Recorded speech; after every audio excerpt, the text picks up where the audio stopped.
கிறிஸ்துவின் மீது வைத்த நம்பிக்கையால் இன்றும் உயிர் வாழ்கிறார்கள் திருத்துதர்கள். கிறிஸ்து இயேசுவில் அன்புமிக்க சகோதர சகோதரிகளே, இன்று நாம் தாயாம் திரு அவையோடு இணைந்து பொது காலத்தின் 30ஆம் வாரத்திலே செவ்வாய்க்கிழமையிலே திருத்துதர்களான தீவிரவாதி என்று அழைக்கப்பட்ட சீமோன் மற்றும் புனித யூதா ததையனுடைய திருவிழாவை கொண்டாட திரு அவை நமக்கு அழைப்பு விடுக்கிறது. இயேசு தனது 12 திருத்தூதர்களை தேர்ந்தெடுத்து அவர்களில் மிக முக்கியமான ஒருவராக கருதப்படக்கூடியவர்தான் தீவிரவாதி என்று அழைக்கப்பட்ட சீமோன். இவர் ஒரு கனானியராக இருக்கின்றார். இவர் ஆண்டவர் இயேசுவின் மீது அளவு கடந்த விசுவாசமும் நம்பிக்கையும் அன்பும் கொண்டவர் ஒரு இளைஞனாக இருந்தார். மற்றொருவர் புனித யூதா ததேயு. இவர் அமைதியான ஆழ்ந்த சிந்தனை உள்ள ஒருவராக இருந்தார்கள். இவர்கள் இருவரையும் ஆண்டவர் இயேசு அவருடைய பணிக்காக அழைத்து ஆண்டவர் இயேசுனுடைய வார்த்தையை கேட்டு தன்னுடைய வாழ்வை மாற்றிக்கொண்டவர்கள்.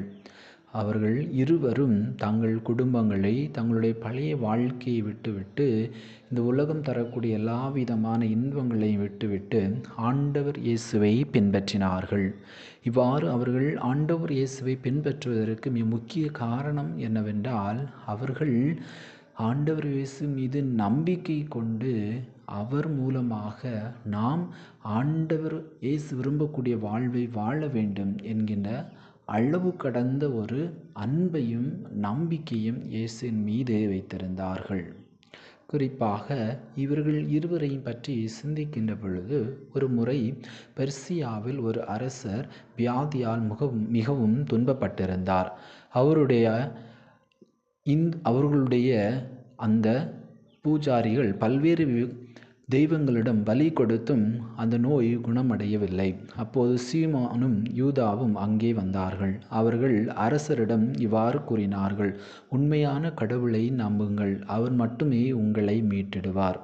அவர்கள் இயேசுவின் நாமத்தினால் அந்த அரசருக்காக ஜெபித்தார்கள். அந்த நொடியிலேயே அந்த ராஜாவினுடைய நோயானது குணமடைந்தது.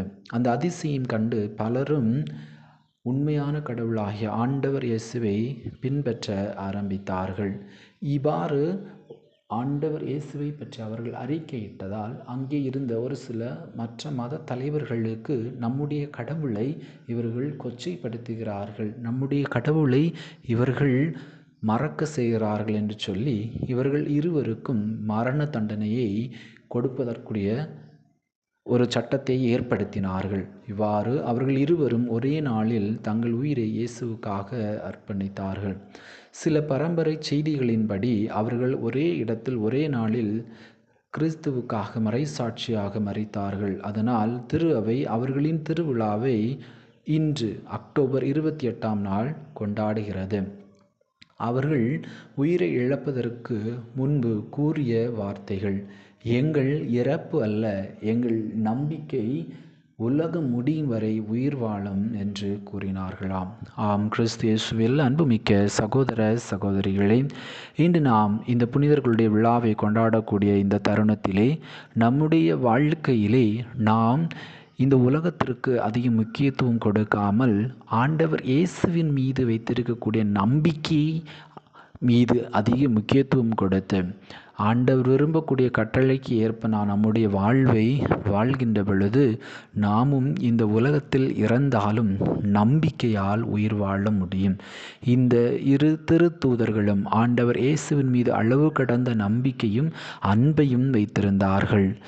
இவர்கள் மட்டுமல்ல, ஆண்டவர் இயேசுவின் மீது அளவுக்கு அதிகமான நம்பிக்கையும் அன்பும் வைத்திருந்த எல்லா புனிதர்களுமே இன்று இறந்த பிறகும் இந்த உலகத்திலே மீண்டும் நம்பிக்கையின் அடிப்படையிலே உயிர் வாழ்ந்து கொண்டிருக்கிறார்கள்.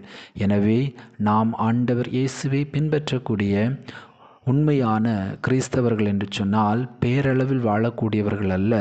உண்மையான நம்பிக்கையின் அடிப்படையிலே நாம் அன்றாட நம்முடைய பணிகளை, நம்முடைய குடும்பங்களிலே நாம் பணி செய்யக்கூடிய இடங்களிலே நாம் எடுக்கக்கூடிய எல்லா விதமான முயற்சிகளிலும் எல்லா விதமான செயல்பாட்டுகளும் நம்பிக்கையின் அடிப்படையிலே நாம் செய்கின்ற பொழுது நாம் எப்பொழுது இறந்தாலும் இந்த உலகத்திலே மீண்டும் உயிர் வாழக்கூடியவர்களாக, எப்பொழுதும் நம்மை பிறர் நினைத்து மகிழக்கூடியவர்களாக, பிறர் நம்மை நினைத்து கடவுளுக்கு நன்றி சொல்லக்கூடியவர்களாக நம்முடைய வாழ்வு அமைய முடியும். எனவே இந்த திருத்தூதர்களைப் போல ஆண்டவர் இயேசுவின் மீது முழுமையான நம்பிக்கை கொண்டு நாம் அன்றாட நம்முடைய வாழ்க்கையின் எல்லா செயல்பாடுகளையும் செய்வோம். அவ்வாறு செய்கின்ற பொழுது இறந்தும் நாம் இந்த உலகத்திலே கிறிஸ்துவின் மீது வைத்த நம்பிக்கையின் அடிப்படையில் உயிர் வாழ முடியும். இதற்கு தேவையான அருள் வேண்டி இந்த நாளிலே நாம் இறைவனை நோக்கி மன்றாடுவோம். எல்லாமல்ல இறைவன் தந்தை, மகன், தூய ஆவி உங்களை நிறைவாக ஆசீர்வதிப்பாராக. ஆமீன்.